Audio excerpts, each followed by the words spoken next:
Good evening, everyone. I'm Vishal Salsekar, and today we are going to cover the News Today articles for 31st of October. Right. So, in today's News Today discussion, we are going to cover 5 important articles in detail, which includes the article like the United States and China has recently met on the sidelines of Asia Pacific Economic Cooperation (APEC). Right. So, there are certain important outcome from these two countries' perspective as well as from the global perspective that we are going to discuss.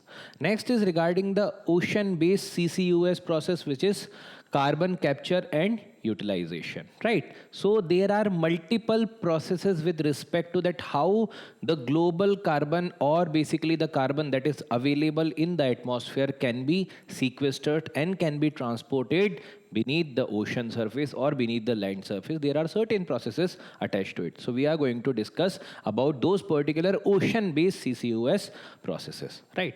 Next is regarding the cryptocurrency, a property which is being stated by the Madras High Court. So there has been certain issues with respect to the cryptocurrency architecture, because the point is that that is not a recognized currency first. Second thing is that right now, even before this particular judgment, it was not clear that it is lying under the status of a property or not. So now the Madras High Court had clarified about a lot of speculation that could have been creating a confusing status. So now it has been comparatively clear. So we will discuss about the cryptocurrency and the aspects associated with this particular judgment. Next is regarding the artificial intelligence and the CT, which is the basically your quantum related aspects, right? So we will discuss about that, and that is in the school education. So with respect to artificial intelligence or the quantum technologies, how that can be incorporated as far as the school education and the teaching pedagogy that is concerned. So we will see what will be the process and what will be the benefits or the outcome out of this. The last in this we will discuss regarding the land subsidence in the Indian mega cities. So it has been observed that the land over which you are living is subsiding, and obviously there will be certain issues that are leading to this particular situation. And obviously when this particular situation will be manifesting to its fullest, it will be also causing a lot of consequences. So we will discuss about these in detail. Then we will talk about the personality in news, who is Pasumpan Muthuramalinga Thevar, right? So prominent personality associated with the freedom movement, specifically related to the Tamil Nadu region. We are going to discuss about him. And then there are certain other news in shorts also. So let's start the discussion with the very first article regarding the US and China meeting. So US and China president on the sidelines of the Asia Pacific Economic Cooperation met, and the summit held in Busan, right? Obviously, when we are talking about the global politics or the geopolitics, there will be the important aspects that can be covered from the international relations perspective. So GS paper to international relation and the regionalism, because there are certain organizations that will be in the news. Previously, we had discussed about ASEAN. Right now, we are talking about even APEC, which is a regional organization including the countries of the Asia and the Pacific. So the Pacific Ring of Fire that you are seeing generally for the geography, comparatively, those countries are the member of the Asia Pacific Economic Cooperation. So this grouping was formed roughly in late 1980s. To be precise, 1989 में ये cooperation it was formed in order to ensure the cooperation between the Asian region and the Pacific. So जो converging region है between Asia and Pacific, those countries were the part of it. So India is not a member country of this Asia Pacific Economic Cooperation, right? So now from the perspective of India, what is the construct? The construct is Indo-Pacific. So the Indo-Pacific is not only limited to Asia, it is also incorporating the Africa in it. So from the eastern coast of Africa to the western coast of Pacific, now the entire construct is shifted to Indo-Pacific. But still, when the prime president of these two countries met on the sidelines of APEC, it is important because there were certain important outcomes. So what were the key outcomes of the Busan meet? So there were certain key outcomes.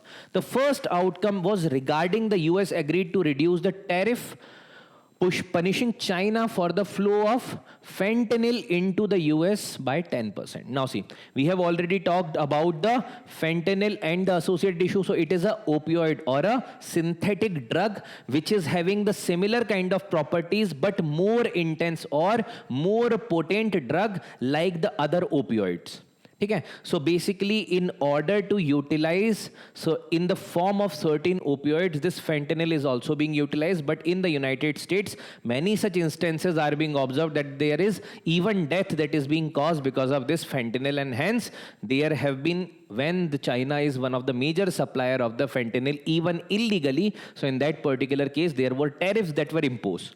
So roughly 20% tariffs were imposed on China. Now in this particular meeting, obviously US had to give certain concessions to China because US wanted support on the context of the rare earth element, right? And that's why they have decided to reduce the tariff from 20% to now 10%. So what is the updated tariff on the fentanyl? It is 10%. What it is a opioid drug like morphine and the heroin, but it is way more potent as compared to this morphine and the heroin, even 50 to 100 times more potent as compared to these drugs. So you can see what is the intensity of this particular drug.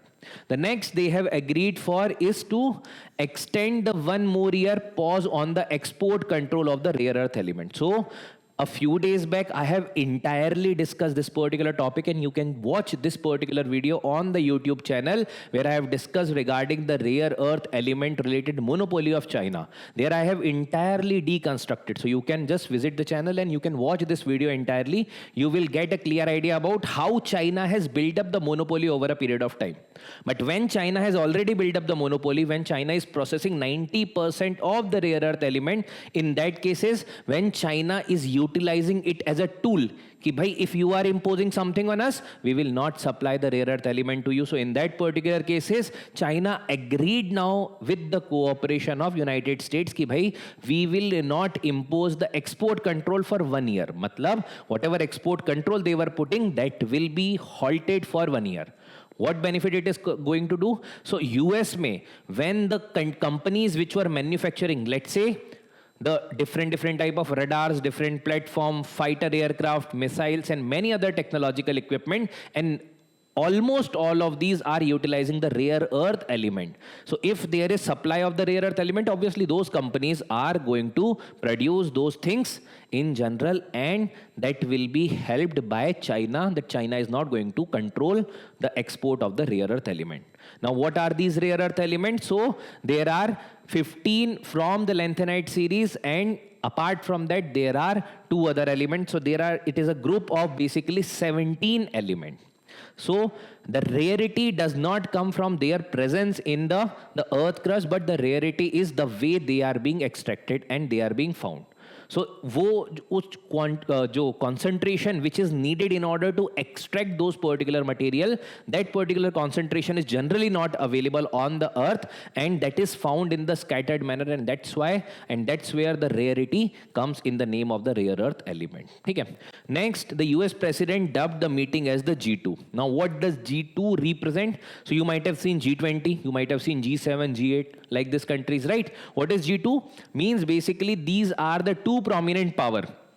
On one side it is US, on the other side it is China.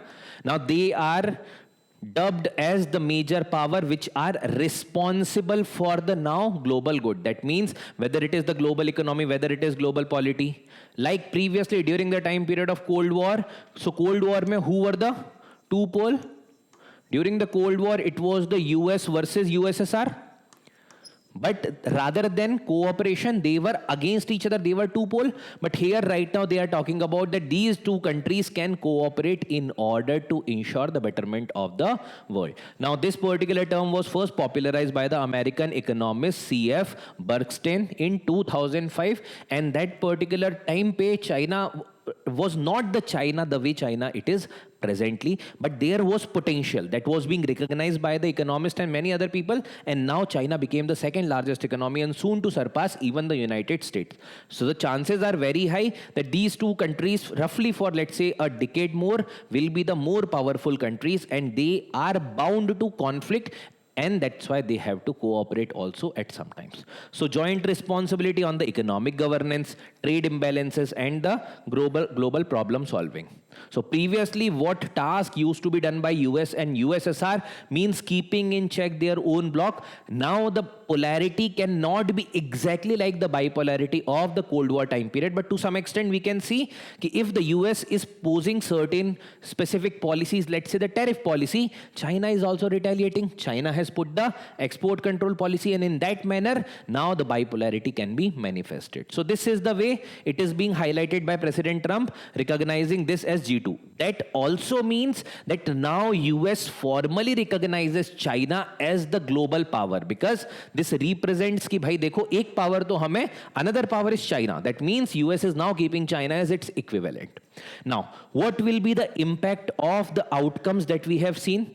So what will be the impact in general of G2 and the outcome का impact अगर हम देखें तो obviously regarding this fentanyl, obviously the supply of fentanyl is going to get increased from China because the tariff has reduced. Next is the rare earth element. Now when we talk about that the export control is halted for 1 more year, there will be comparatively better availability of the rare earth element in the process from the China. Why? Because the export control is halted for 1 more year. Apart from that, regarding G2, there are certain implications. For example, regional institutions ka relevance. So see, there are many such regional institutions in the Indo-Pacific are formed on the pretext of that China is putting up the aggressive policies. And when US is going to recognize China that yes, whatever China is doing is correct, and in that way, US is also getting benefited. So in that particular sense, what will be the utilization of Quad? Which was formed basically to ensure free, open, and secure Indo-Pacific region. Also, AUKUS. So Quad was where India is also partner. AUKUS में Australia, UK, and US. So this is basically in order to boost the capabilities of Australia, and this is a trilateral cooperation, and to some extent it is against China military grouping. Now, on the one side, US is cooperating with China. On the other side, US is building the capability of Australia in order to counter China. So this is a dichotomous policy of US. Similarly, shift towards the bipolarity. Obviously, see, China also wants to get benefit of United States and also keep on growing. So China do not exactly want the confrontation, but at the same time want to ensure its supremacy in the region. And that's why there are very high chances that this kind of situation might lead to the bipolarity. So it can undermine the multipolarity and can go for the bipolarity. Next is dependence on China, because we already know that the rare earth element ke context mein, it is the monopoly of China. 70% of the rare earth mineral extraction and 90% of processing is being done by China. So in that case, the global and the American reliance on China for the critical mineral supply chain right now for at least 1 year, as per the commitment, it will be supplied. But if the world is not going to diversify, obviously next year similar situation might occur. Lastly, implication for India. Dekho, previously what US had done, that US had shown India the threat of China and then tried to ensure the cooperation of India towards its side. Now, what US can do is to put more chunks on the China and not support the India's policy, which we are to some extent seeing. And also what can be done? So what US might be also doing, US might force China to put more aggressive posture towards India so as to pressurize India. So this might also be the outcome of this particular G2 related thing. So it could reduce the US reliance on India as a geopolitical counter to China. Because if they are cooperating directly, obviously they will not need exact counter in the form of India, right? From the one side, from China, from other side, it can be through the Pakistan. They can poach Pakistan, and they are doing this. Here on the eastern side, it might be Bangladesh. So it is a kind of policy in order to curtail the influence of India. So we have to see like what kind of solution that India might come up with, what kind of the structure, the polarity or alliance system that India can come forward with in order to counter these particular policies, or there will be any kind of reconciliation, right? So this is regarding the outcome of the recent summit. Now see, how UPSC is focusing upon these topics, they are not exactly asking about any outcome of the summit. They are focusing upon that reform process at the United Nations remain unresolved because of the delicate imbalance of the East versus West, entanglement of the US versus Russo-Chinese alliance. Now right now, in the form of G2, they are cooperating, but they can ask that despite G2, there are fundamental differences between the China and US, and that's what the question that they may be asking, right? So you should be prepared with your set of arguments regarding this. Next is talking about the ocean-based carbon capture, utilization and the storage could offer the strategic decarbonization pathway. So from the perspective of UPSC GS paper 3, obviously the environment, ecology related things, also the climate change, science and technology, because there are certain technological aspects are involved, and also GS paper 1, geography mein, it is an important topic that can be asked. So what is basically carbon capture and storage, utilization and the storage related policy? So through this particular diagram, you can able to understand that what this particular process in very simple terms is.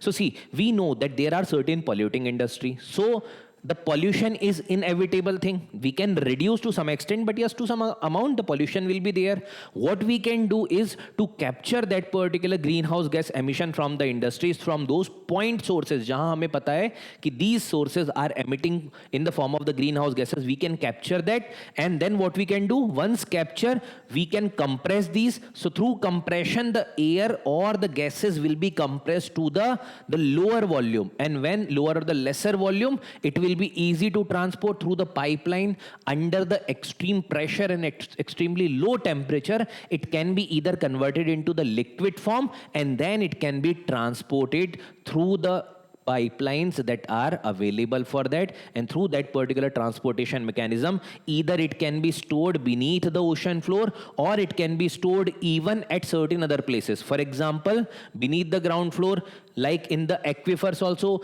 even in certain kind of mines which were previously active, now not being utilized, or the gas reserves previously were active, now not being utilized. So there may be multiple way also in oceans as well as in the land related crust or the earth crust, it can be stored. So basically in this process, what you are doing, you are capturing carbon, then you are basically after capturing, you are either utilizing also. If there are certain industries that needs carbon ka utilization, maybe the hydrogen producing industries or any other industries, so there you are utilizing, and apart from that, what you are doing the sequestration process, and eventually you are reducing the greenhouse gases from the atmosphere and keeping it in the ocean layers or basically in the earth layers for a long period of time. So this is the process of the ocean based CCUS, but over the land or the land based CCUS also you can talk about.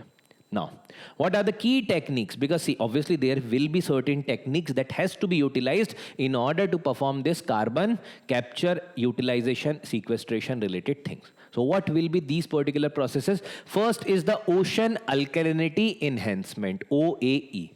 So see, there are certain alkaline materials which will neutralize the acidities, and basically these are materials, even the pulverized materials, and these materials will help in capturing of the carbons, converting it into the carbonates and the bicarbonates.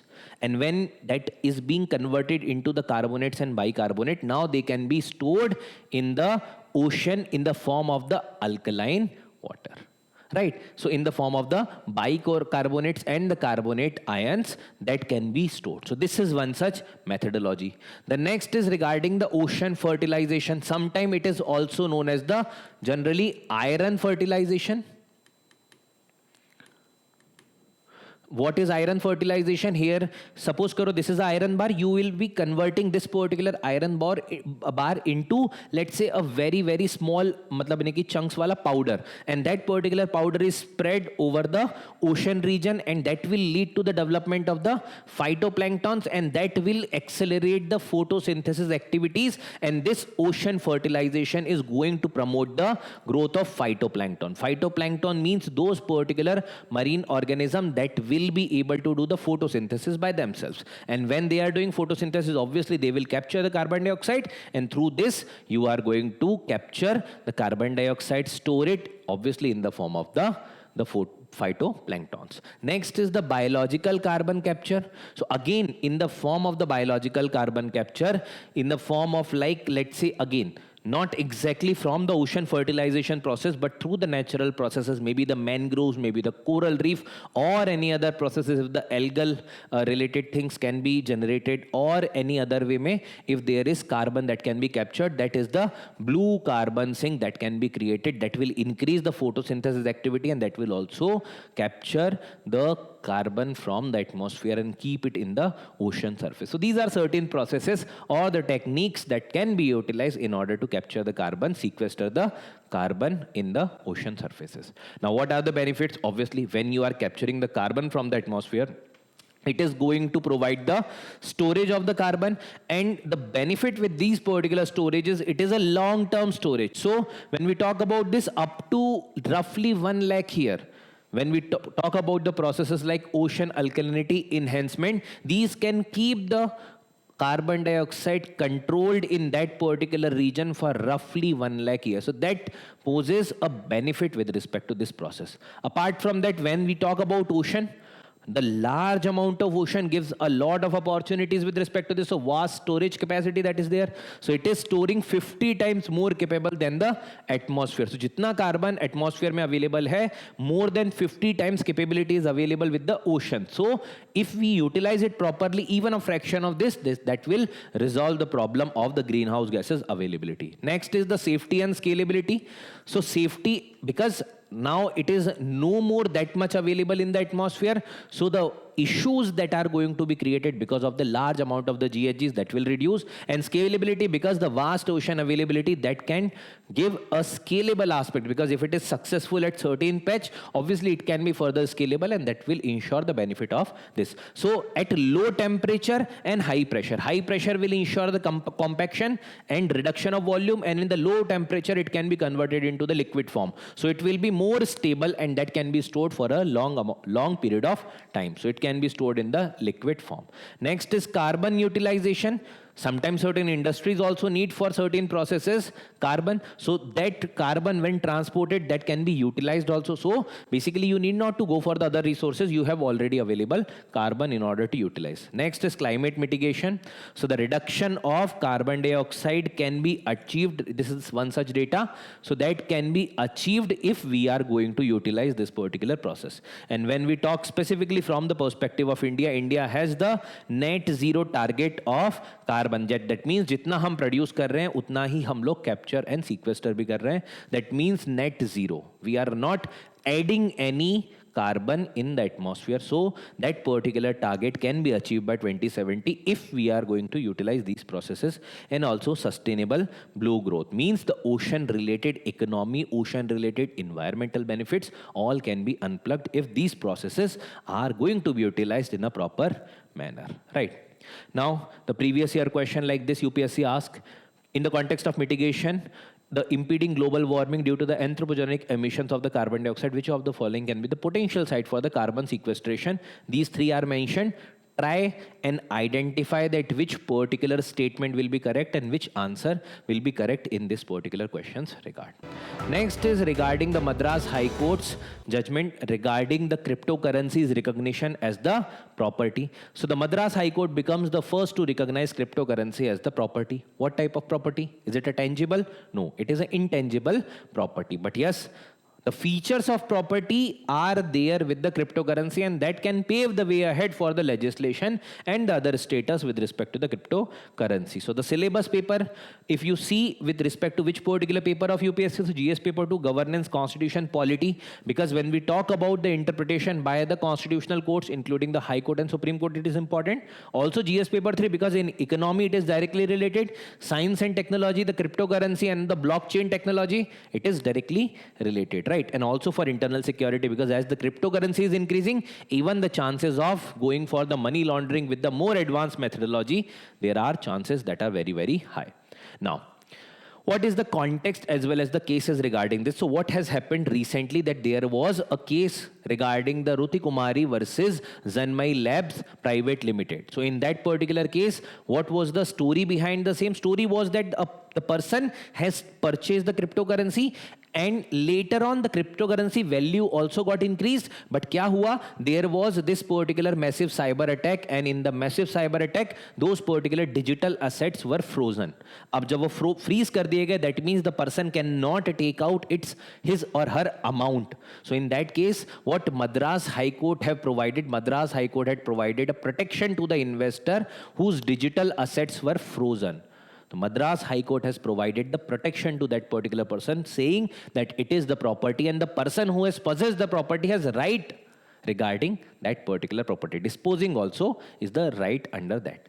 Similarly, 2020 May, New Zealand High Court also gave the similar kind of judgment, held the cryptocurrencies as the digital asset and the form of property. So what is the present constitutional status regarding this? So it is a property, intangible property in that particular context. Now, what is the key highlights of this particular ruling? But before that, what are the cryptocurrencies? So basically, to understand this, you can assume that these are electronically generated with the help of blockchain technology, the digital currencies that can be utilized for the transaction. Now, has it got the status of the currency in India? The answer is clearly no. Is it recognized by the RBI as the currency? The answer is again no. Is it backed by RBI? The answer is again no. Previously in 2018, the RBI has released a circular preventing that banks can't trade in the cryptocurrencies and bank can't facilitate the cryptocurrencies. That means the trading abilities of the bank as far as the cryptocurrency related trades are concerned, that is banned. And also apart from that, they cannot facilitate the platform for the cryptocurrency or the crypto assets. And that's what being challenged in the court, and Supreme Court in 2020 struck down that as the violation against the Article 19 right to do the trade and business. So in that particular case, एक ambiguous status create था regarding whether they are enjoying any specific right or not. So in that sense, later on, government in 2022 came up with the idea that under the Income Tax Act, let's make it as a virtual digital asset. That means it is an asset, which is a virtual digital asset, and we will tax on that. So there was 30% tax that was levied upon the cryptocurrencies. That means now government is going to get the cryptocurrency based tax if there is any transaction that is going on, but the banks were not still allowed to do the transaction. So the status clarity nahi tha. And later on, there was also the KYC related things that were highlighted. So this is the series of events that had happened regarding the cryptocurrencies.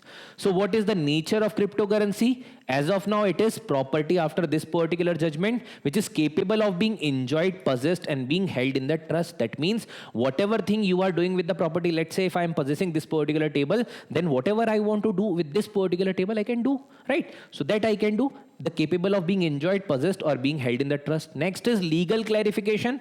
So as I have told you that virtual digital asset को recognize किया गया cryptocurrency को in 2022 by the government under the Income Tax Act. Now that means there will be taxation that can be done. So it is not illegal. Tax government can take if there is any transaction that is going on with respect to the crypto assets, right? Now, apart from that, even this judgment is giving clarification with respect to the RBI ने जो ban लगाया था उसमें, and that ban only prohibited bank from facilitating the trade. It was not about the status of cryptocurrency. It facilitated or prevented the bank for the facilitation of the cryptocurrency or the crypto asset. So the Supreme Court struck down 2018 का Reserve Bank of India circular in 2020 stating that it is against the right to free trade. Now, what is the significance? Obviously, this particular significance is like whatever gray area that was pertaining regarding the cryptocurrencies, like regulatory clarity nahi thi. So it provides the clarity regarding that. So digital assets as the legally ownable property. Matlab now you can legally own that. It is a virtual digital asset. So virtual digital asset, it was clarified in 2022.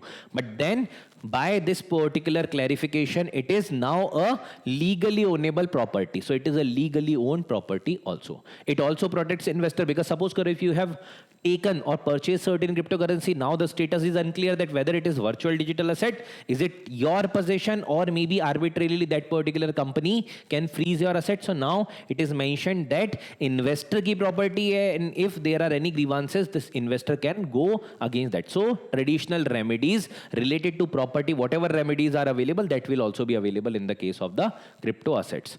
So this is the timeline that we have discussed. 2018 mein RBI banned the banking support to cryptocurrency. So the platform for the facilitation and trading was banned. 2020 mein Supreme Court overturned this ban, terming it as disproportionate, violating the Article 19 AG, freedom to trade and business, as I have already discussed with you. Next is 2022 mein there was a Finance Act, and in that there was changes done with respect to the IT Act, and it was recognized as a virtual digital asset. So 30% tax plus 1% TDS is applied if there is any transaction or anything done with respect to the crypto assets. Lastly, PMLA, which is the Prevention of Money Laundering Act, which talks about the money laundering and prevention related to that particular thing. It talks about the crypto exchanges for mandating the KYC, so that you should be at least aware that who are the people who are investing. So at least that KYC, know your consumer or the customer related things, should be available with those particular platforms. So at least to some extent transparency can be created. Now tell me, what is the status of the cryptocurrency? Is it centralized or is it decentralized? And what is the benefit of that? So for your information, it is a decentralized form. So it is based upon the blockchain technology, and also it is electronically generated. So if you have seen regarding the Bitcoin or the Ethereum, which are basically the prominent type of the cryptocurrency, so they are electronically generated through the algorithms, right? So have a brief idea about that. UPSC asked the question regarding that. So the PYQs have been asked regarding discuss how the emerging technologies and the globalization contribute to money laundering, elaborate the measures to tackle the problem of money laundering, both national and international level. Now they can add up the angle of the cryptocurrencies, how it is being facilitated by that. Next is, what is cryptocurrency? How does it affect the global society? Has it affecting the Indian society also? There can be question even about the recent judgment, or in the context of the recent judgment, what will be the changes, right? The next is regarding the curriculum on the artificial intelligence and the computational thinking, AI and CT, to be introduced from class 3 onwards in the all schools. So artificial intelligence and the computational thinking, which is basically part of now the classes or the curricula of the CBSE and basic schooling, right? So from class 3 onwards, it will be part. So GS paper 2, governance, social justice, educational policy. GS paper 3, science and technology, economy and development. It is important aspect, right? Now, basically, what is curriculum? What is this particular curriculum? What are the developments that are going to take place? Just have a brief idea about this. So curriculum on artificial intelligence and the computational thinking. So in that particular case, see, right now the curriculum is being governed by the National Curriculum Framework for the School Education 2023, right? Now, who is supporting this particular curriculum? Obviously the Ministry of Education. Supported by whom? Supported by the different institutions, like the CBSE is there, NCERT is there, then the Kendriya Vidyalaya are there, then apart from that there are other Navodaya schools are there, then there is state, UTs, different other stakeholders are part of that. So basically they are trying out and identifying the possibilities of integrating the artificial intelligence and the computational technologies as a part of this.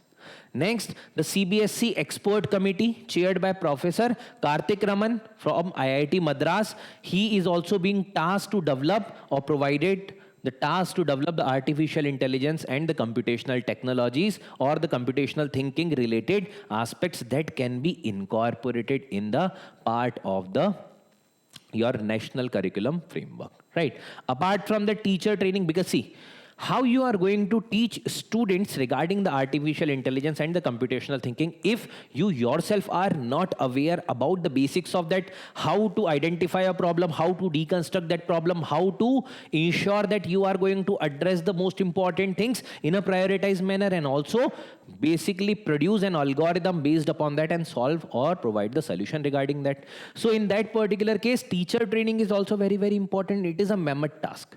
because the child is one whom you are nourishing now, but the teachers are already established. These are those people who have already done their groundwork, but now regarding the new stream, if you have to make them aware, there is a mammoth task that need to be carried out with respect to this particular curriculum change. So the teacher training and the learning teaching materials on the Nishtha platforms, which will form the backbone for this particular artificial intelligence and the computational thinking based curriculum framework, right? So this is what it is being talked about, and the target that has been set for 2026-27 ki jahan se we will start incorporating this in the educational framework even from class 3 level.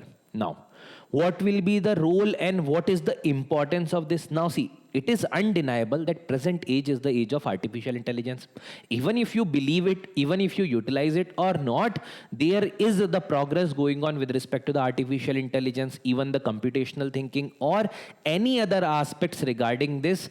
If there will be utilization of the artificial intelligence at the early age, the child will be able to get a clear idea about how that is performing, what are the ethical aspects of the same, and the child will get the time period in order to assess, in order to identify the problems, in order to get a clarity with respect to that particular system. And hence, it is important in order to include it in the part of curricula, right? So first thing is development of the computational thinking. So it is going to help the computational aspects from the very beginning. What it is going to help? It is going to help with respect to understanding the complex problem and the developing the solution regarding this, how you are going to understand the problem and provide the solution regarding this. So see, whenever you identify any specific problem, first thing what you do, if the problem seems to be complex, what you tend to do, you tend to simplify it. है ना? ऐसा नहीं है ना कि जैसे for example if I take the example of yesterday's cricket match between India and Australia, the women's match, right?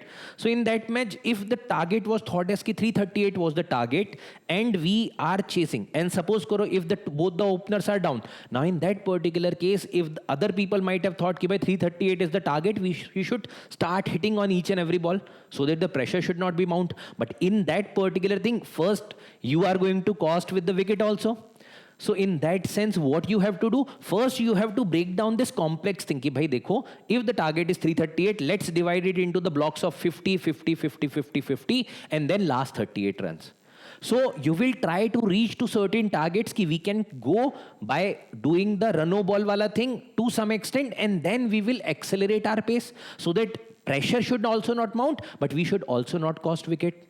On the contrary, today's match. So both are the contradiction that you will be able to see. So first you will do the decomposition. That means you will try to simplify the problem. You will try to identify कि बहुत छोटे छोटे parts में कैसे divide किया जा सकता है. Then you will identify the pattern. For example, I have achieved this 50 run with this strategy. This is working for me. Let's continue this for 2 or 3 more iteration. So you identify a pattern. If I talk about in the computational methodology or maybe the school related thing, let's say you are confident maybe in Hindi or maybe English or maybe Sanskrit, right? But you are not comfortable, let's say, with biology. So in that particular case, with those subjects with which you are comfortable, you can go further in the complex learning. But with those things where the concepts are not clear, there will be the feedback provided, and then there will be incorporation of the comparatively easier teaching pedagogy. So pattern recognition will be there. Then there will be identification of the prioritized things or the important thing in the form of the abstraction. So there will be identification ki sabse important kya hai inme se. So you will identify that, and based upon that, the algorithms is being going to created, and that will provide a opportunity in order to do well in that particular thing. So it will incorporate these key techniques. Next, apart from that, the foundational skills. So it will help in building the critical thinking. So see, if from very childhood, if you are going to expose to the artificial intelligence, computational thinking, you will be going to build up the critical thinking, then the logical reasoning, ethical awareness, right? So you will not see that as the shortcut tool. You will try to identify the psychology behind the same, because at that point of time, you will be having a lot of time available. So you will be going in depth and assessing the All these aspects including critical thinking, logical reasoning and the ethical awareness. What are the ethical constants associated with that? Understand and question the technology, developing the meta skill, not only for the study or the educational purposes, but how it can transform the society. Lastly is the future readiness. See, believe it or not, the future is lying obviously in the artificial intelligence. It is going to be a disruptor, but it will be a double-edged sword. It is obviously going to lay off many people. It is going to create the disruption in the society, but at the same time, it is also going to generate the employment. So that's why to make the youth or the demographic dividend relevant with the technology, there is a need to create the generation which is skilled and adaptable to the rapidly changing job-related market and scenario. That's why it is important at the very early stage also. Now, obviously, this is a new thing. That's why similar PYQ can't be there. But yes, the concept of artificial intelligence, how does the AI help in clinical diagnosis? So with respect to education, it can be asked, right? Do you perceive any threat of privacy? Okay. So like this, the question may be there. The last article in the detailed discussion is regarding the mega cities which are subsiding, right? So the 5 Indian mega cities face the land subsidence threat due to the excessive groundwater extraction. Now, from the perspective of UPSC, again, GS paper 1, where the geography and urbanization is part. GS paper 3, environment, economy, disaster management, science and technology. And GS paper 2, governance, because urban governance is also part of this, right? And the policy dimension. So what is this particular report suggesting? So there is a data that has been collected, and that data after analysis, it has been identified that from 2015 to 2023, there has been a substantial subsidence that has been observed in certain mega cities. From prominently 5 mega cities it is talking about. It is including Delhi, where the instance is very much critical, right? Then there is Mumbai, Kolkata, Bengaluru and the Chennai. What is this particular land subsidence? So just assume an example that this is a land surface. Let's assume this is the land surface. Now earth crust is basically like कि भाई यहाँ पर ये top layer है, then there is another layer, then there is another layer, then there is another layer. Like this you will reach to the core, right? So this is the structure. Now होता क्या है कि suppose करो if there is certain aquifer is the rocks between which the water is flowing. Now just assume a scenario. You have extracted the entire water out of this particular aquifer. Now what will be there? There is empty space. The chances are very high that the overland will subside under this, and this block will be filled, and basically the upper layer will be subsiding beneath. And that's what is the major issue. Now assume a scenario. Let's say this is a building. Now the aquifer just below this particular building gets completely emptied if there is any aquifer, and then that creates the space. The chances are high that this particular place might subside.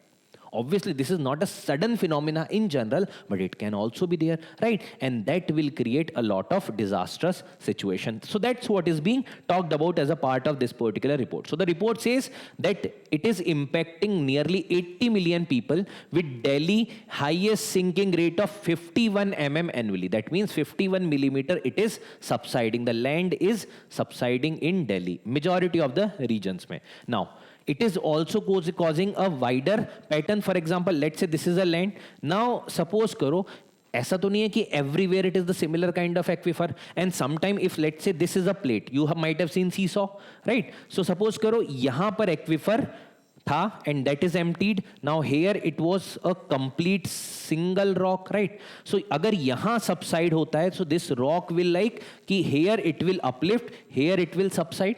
So certain area might uplift also, and that is being observed. That localized uplift is also being observed. Like for example, near Delhi, it is in Dwarka, where the comparatively localized uplift that is also being observed. Now here it is being talked about that what is land subsidence. So it is the gradual or the sudden sinking of the earth surface because of the compression or the weakening of soil. Now why it will be there? For example, let's say previously there used to be soil जो कि prevent किया था land को going below this. But what now had happened because of, let's say, aquifer, or maybe because of any other activity, if that particular soil gets removed, so if that particular soil is removed or soil gets weakened. So pehle it was compact, now it got weakened, it converted into granules, and then it got subsided, and then overland is also going to get subsided. Or there is some kind of compression because of the extreme pressure. If there is compression and if those particular granules are not able to withstand that particular pressure, then also it can get subsided, right? So because of these things, there will be gradual or the sudden sinking of the earth's surface that may be observed. Now, if that is sudden, that is going to cause the disaster, because suppose if there is sudden geographical change, obviously that will going to cause even the tremors also, maybe the minor earthquake like situation. What are the primary causative factor? First is the groundwater pumping. So what you are doing right now is you are extracting a lot of groundwater. When we are extracting a lot of groundwater, we are basically emptying that particular aquifer. Ab chances are high ki usme from any other sources a lot of water might not be coming. But rather than recharge, we are extracting, discharging a lot, and that is causing the vacuum-like situation, and that is causing the subsidence. Next is large-scale mining. For doing the mining, you are doing sometimes blast also. That might create certain tremor, and if there is already a weak layer below this, that might cause the impact like subsidence. Further, urbanization. Jitna urbanization hoga, the resource extraction will be increased, whether it is mining, whether it is fresh water, and for that, obviously, you are going to extract, let's say in the borewell. Borewell में आप क्या करते हो? You are trying to find out the nearest aquifer and you are extracting water from that. You are emptying the water. You, as in obviously each and every one of us, right? So that's there. Also natural shift sometime because of the soil loosening, because of certain other activities that might be there. So these are certain primary causative factor. Now, which are the more prone region regarding this? So the Assam and Sikkim, jahan par there is more like, let's say, the hydrocarbon extraction.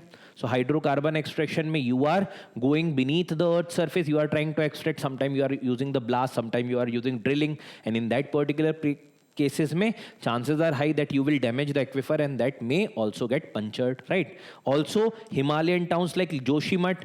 2 years back, you have seen the disaster in Joshimath where the entire village got subsided because of this only, right? So Joshimath, Mussoorie, because of the unregulated development. And whenever there is a disaster that is getting caused in the regions of Himalaya, specifically this becomes the one of the major reasons behind the same. Now, what is the impact of the land subsidence? Obviously, when it is a disaster, obviously the impact is not going to get good for the people and also for the entire ecosystem also. So it impacts the infrastructure. When in city, there is the infrastructure that is developed, and if the region is subsiding, obviously it might damage the infrastructure. More than 2,000 buildings in Delhi are at impact of this kind of subsidence, right? Next is impact on the coastal region. Now assume a scenario. This is a sea surface level. This is a sea level. Now this used to be the land surface level previously. Now because of the subsidence, it is going down. Till the point of time when it come at this level of the sea, tab tak theek hai. But when it go down here, now the sea water will be rushing into this. So there will be salt water intrusion in the soil, and this is going to impact the productivity of the soil also. It will impact the soil quality also. Next is disasters. When the land is getting subsided, the buildings can crack, collapse, the roads can buckle, right? Apart from that, drainage networks can misalign. होता है ना. Suppose करो if previously like this river is flowing, ठीक है, और river का ये flow था. Now this is because of obviously there is a depression in this region, that's why river is flowing like this. Now suppose करो the land nearby this get subsided. Now river का course change होके like this river can flow. So this can disrupt the natural flow of water drainage network. Even the river that can misalign. Long-term ecological risk. So alter the river flow, affect the aquatic terrestrial habitat. So here we have talked about, let's say, drainage network. Previously ऐसा drainage network था. Now because of the subsidence and all, this might disalign. Along with that, river flow can also get impacted because of this, and this is causing the major disaster, which is not like a single disaster, it is a combination of the multiple disaster. And if this meets with, let's say, any other issues, for example, let's say earthquake, and that is going to create a large amount of disaster. So what is the way to prevent this particular type of land subsidence? Obviously, if it is happening because of the natural factors, obviously you can't prevent that much, but you can do something in order to prevent the negative consequences. For example, first thing is innovative solution like the artificial recharge of the depleted aquifers. So right now there are technologies available that through the satellites you can do the monitoring of that particular region through, let's say, synthetic aperture radar or different type of frequency bands, and you can identify the aquifers, the level of aquifers and all. So if there are depleted aquifer, at least you can try and recharge those so that the vacuum or the emptiness should not be created there, and that can prevent the sudden collapse. Also, the deep soil mixing, right? So at least certain space is filled with certain other material. Apart from that, advanced monitoring technology, so that at least if you are identifying that there is major disaster that is going to be there, you can do the preventive measure, you can shift the population, you can empty that particular infrastructure. So there are, for example, PSI and SAR, which is the synthetic aperture radar, means monitoring of that particular places. For example, for the city with the stable structure, for the agricultural vegetable area, and SAR for the mountainous terrain. So these are different synthetic aperture radar in order to identify the aquifer level and also trying to give a solution regarding that. So this is regarding the subsidence of the land that is being observed, right? So with this, we have completed the important news articles which were in detail. Next is regarding the personality in news, which is Pasumpan Muthuramalinga Tewar, right? So 1908 to 1963 was the time period when he lived, right? So from now, Indian Vice President has paid homage to the Pasumpan Muthuramalinga Tewar on his birth anniversary. That's why obviously when you might not have heard a lot of multiple times through the books and other resources the name of the personality, and if government is celebrating any specific anniversary of those particular people who have contributed significantly as far as the freedom struggle is concerned, so in that cases you can expect the question from the side of UPSC. So let's discuss certain brief things regarding him. So he was born in the village Pasumpan, from which he got the name also, the Pasumpan Muthuramalinga Tewar, right? So this particular village was in the Ramanathpuram, which is in Tamil Nadu. So the community he belonged to, Kondai and Kontai Marava community of Mukkulatur, right? So this is the community he belonged to. So he was an aide of Subhash Chandra Bose. Subhash Chandra Bose was his political friend, right? He also joined the national movement, even helped the Congress in order to expand the influence of the Congress in the specifically the rural Tamil region. So interior region of the Tamil Nadu, he helped Congress in order to expand its influence. So there were movement like, for example, temple entry movement, which was there in 1920s, like specifically 1925. He also supported this movement specifically in Tamil Nadu, repeal of the Criminal Tribes Act in order to give the equal status to the tribal people, right? He also got the title, for example, uncrowned monarch, Netaji of South, right? So Southern King also, there were multiple titles that were provided to him because of his contribution with respect to the freedom struggle. Even post-independence, he was the member of Legislative Assembly and the member of Parliament. So the contribution that he had provided was immense, and that's why we should be also aware about those personalities who had contributed significantly. The government is celebrating their anniversaries, but we might not have heard a lot about those people. So have a brief idea about these personalities from the examination perspective and even from the perspective of the people of India and the citizen of India. Right. Now, having discussed about him, now let's take certain other quick updates regarding important articles. First is regarding the Chief Justice of India. So, under the power of Article 124 of the Indian Constitution, the President appoints the Chief Justice of India, right? So, the Justice Suryakant as the 53rd Chief Justice of India, replacing Justice CJI B.R. Gavai, right? So, the process includes that the Union Minister of Law and Justice seeks the advice or the recommendation from the outgoing CJI, means CJI B.R. Gavai gives the recommendation to appoint someone as the Chief Justice of India. Now, that is the recommendation. So, conventionally, kya hota hai? Recommendation is given for the senior most judges, but sometime it had also happened that there was precedence provided to certain other judges than the senior most judges. So, it had happened 3 times in the Indian history, right? So, the Union Minister of Law and Justice, once the recommendation is received, puts up the recommendation to PM, and then PM discuss with the same with the president and advises the president, and then president appoints that particular person as the Chief Justice of India. So this is the process of appointing the Chief Justice of India. Next is regarding the Chabahar port.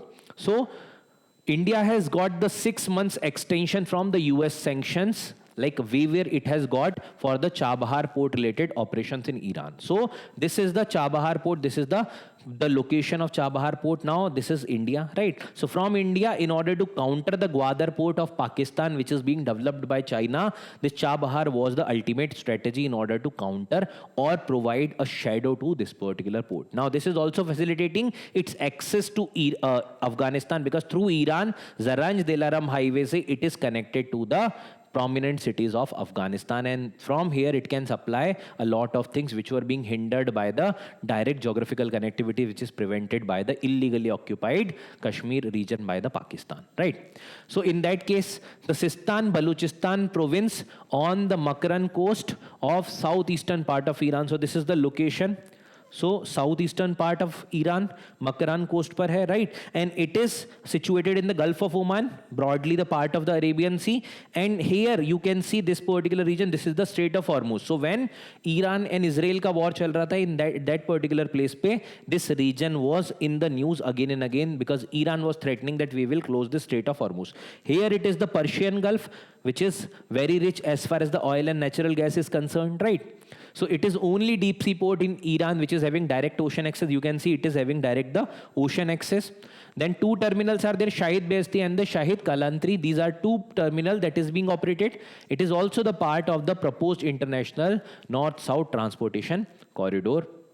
So this is regarding the Chabahar port. So whenever these ports and all are there in news, just have a brief idea about their locations and certain other geographical aspects. Next is regarding the secondary sanction. So there are threats that are being assumed regarding the USA ka secondary sanction that might impact the refiners that are refining the Russian oil in India. So that's how the secondary sanctions are being imposed. So there are two types of sanctions that we are going to talk about. First is the primary sanctions. Like for example, if me and you at certain war, let's say the US and Iran are fighting.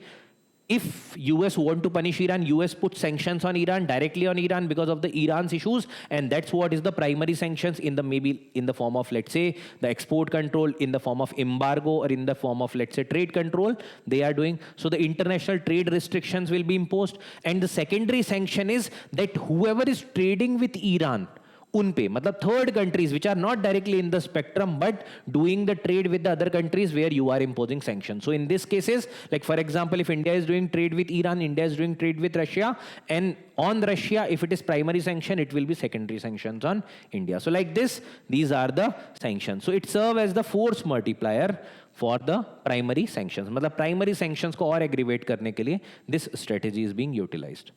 Next is the Model Youth Gram Sabha. So Ministry of Panchayati Raj in collaboration with Ministry of Education and the Ministry of Tribal Affairs have launched the Model Youth Gram Sabha. What this name suggests, this is the Youth Gram Sabha. That means providing the idea to youth regarding the importance of Gram Sabha, so that we can get the leaders from those people who are like right now at the younger age, and they can contribute a lot later on in the society by doing the active participation in Gram Sabha and the other deliberative bodies, and also inculcating the tomorrow's leader, right? So it is an initiative to strengthen the Jan Bhagidari and promote the participatory local governance by engaging the student in the simulated Gram Sabha session. That means there will be, जैसे होता है ना youth parliament, like this youth Gram Sabha, in order to make people aware regarding the importance of Gram Sabha. It is aligned with the national educational policy implemented across the Jawahar Navodaya Vidyalaya JNV and the Eklavya Model Residential School. So it is aligning with that particular policy. Now what are these? Jawahar Navodaya Vidyalayas were established in 1986 in order to see, Jawahar Navodaya Vidyalaya were targeting the rural areas. So rural areas mein, despite the socio-economic background, you will provide the opportunity to those students who are deserving. Based upon the examination, if you are able to clear, there will be scholarship and there will be residential schooling provided in the rural areas. Next is the Eklavya Model Residential School. So as the name suggests, it is for the tribal region, jahan par population 50% se zyada hai scheduled tribe ka, and roughly 20,000 ke around tribals are available minimum. Those regions में there will be Eklavya Model Residential Schools for the quality education for the scheduled tribe students, right? So this is the EMRS. Next is regarding Digibandar, right? So Digibandar comes from Bandargah, right? So Digibandar launched at the Maritime Week 2025 as the national digital framework for the Indian ports. So Indian ports को automate, artificial intelligence enabled, efficient and turnaround time को decrease करने के लिए this particular policy is being taken place. So making port data driven, you should be having an idea regarding all the statistics of the port, AI enabled, interconnected to enhance the efficiency, safety and the transparency at the ports, right? What is the focus? Predictive logistics, that means you should be having an idea that this much is the load of this port, so what will be the logistic requirement? Then the digital twin. So if anything is going on at the ground, you should be having the simulation available so as to create the scenarios and test that. Next is the automating the port operation. Many such things which can be automated, which are the repetitive tasks that can be made as the automated in order to reduce the time taken and increase the efficiency. So this is regarding the digital Bandar. Next is consumer price index. So basically, who is releasing this consumer price index? MOSPI, which is the Ministry of Statistics and Program Implementation. So right now there is a revamping that is being taken place. So base revision exercise chal rahi hai regarding the consumer price index. So this is the measure of inflation at the consumer's end, that what kind of prices that consumer has to pay for certain goods. So it is calculated based upon the baskets of good that is available. Okay. So it is part of the, as a part of CPI, the housing constitutes a major component. So what is the component of housing? 21.67, but in the urban areas, because in rural areas, we are not calculating housing. So there can be question in prelims that CPI is calculated this much percentage in rural and this much percentage in urban areas. So rural में नहीं calculate होता है. Urban areas में it is 21.67. If average देखें तो it is 10.07%. Currently, housing index not compiled for the rural sector. What is the weightage of other sectors? For example, food and beverage, 45%, miscellaneous involving education, health, personal care, 28%, fuel and light, 6.4%, clothing, 6.53%, pan, tobacco and intoxicants, 2.38%. So this is the weightage. In that particular basket, what is the weightage of different category of products? So this is regarding the consumer price index. There is another thing which is the wholesale price index, WPI. We have already discussed regarding this. There is producers price index, PPI also, not specifically being calculated in India for this purposes, but for academic purposes only. Next is Kunming Biodiversity Fund. So this particular fund was created in order to go for funding or giving the loans to the countries in order to implement the Kunming Montreal Global Biodiversity Framework. So this was being agreed upon by the countries in order to halt the reduction of the biodiversity and replenishing the biodiversity. Losses को reduce करना and replenish करना biodiversity को. So this is a non-binding framework adopted at the COP15 of the UNCBD, which held in Montreal, Canada in 2022. So when it was created in 2022. There are 4 goals for 2050 and 23 targets. So basically, in crux, it is to halt the loss of biodiversity and reverse the trend by 2050. So this particular fund was established under the leadership of China's Ministry of Environment, then the United Nations Environment Program, UNEP, with the Secretariat of CBD Convention of Biological Diversity and UNDP, United Nations Development Program. Context क्या था? Recently 7 countries secured funding from the Kunming Biodiversity Fund, KBF, right?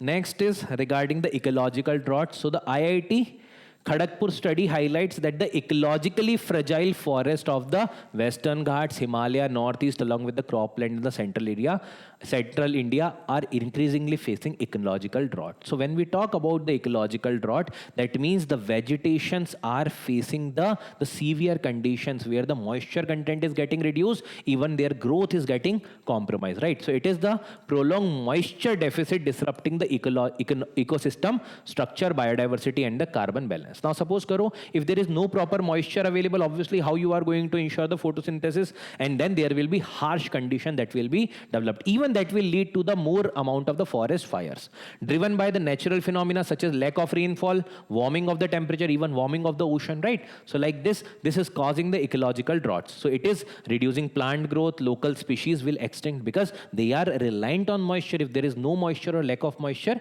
it is going to impact this. What are the other type of drought?